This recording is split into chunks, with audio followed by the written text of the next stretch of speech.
Javier Diaz-Gimenez has also taught some of the country's most prestigious university students. He's now a professor of economics at the IESE Business School in Madrid, and he joins me now. Javier, thank you so much for joining us. In terms of what we've seen, there are very dire figures today, not only in terms of unemployment, but also in terms of retail sales and in terms of what we've seen in inflation. Is it worse than you were expecting?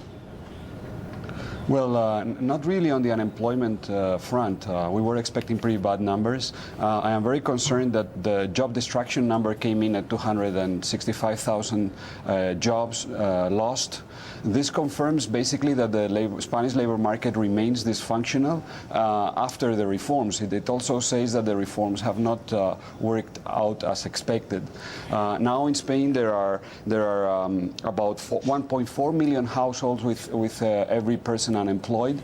Unemployment has increased in every single sector, and permanent contracts have fallen by more than temporary contracts. So that again says that one of the main goals of the reform has not been achieved. Javier, there's a real hope in the unemployment numbers, though, which is that in the Canary Islands we have that's the only region of Spain that we've seen employment pick up, and that is suggesting that tourists might be coming back to Spain, and of course that opens up a ray of hope. Yes, and of course Spanish tourism, outlook. one of the big components of GDP over in Spain. But Javier, you say that this labor market is dysfunctional. You also expect, of course, new reforms, which you say would be half-baked. What is it going to take for Spain to turn the page on all of these troubles?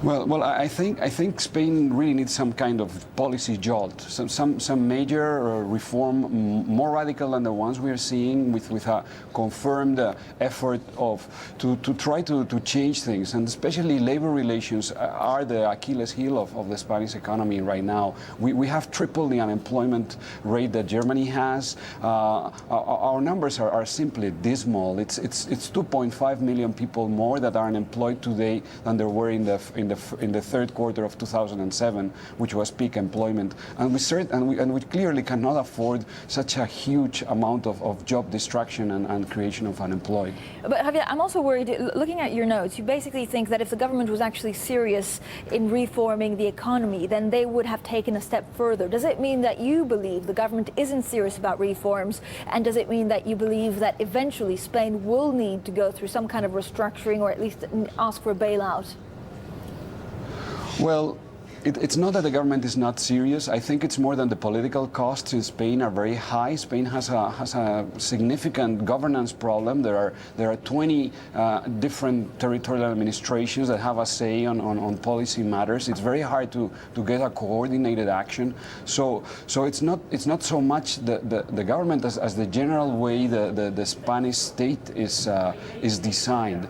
So yes, I do think that we need some coordinated reform, both in the labor market and in the financial sector. They should be more radical than what we've seen so far. And it's a toss-up if we are going to need some kind of external aid or not.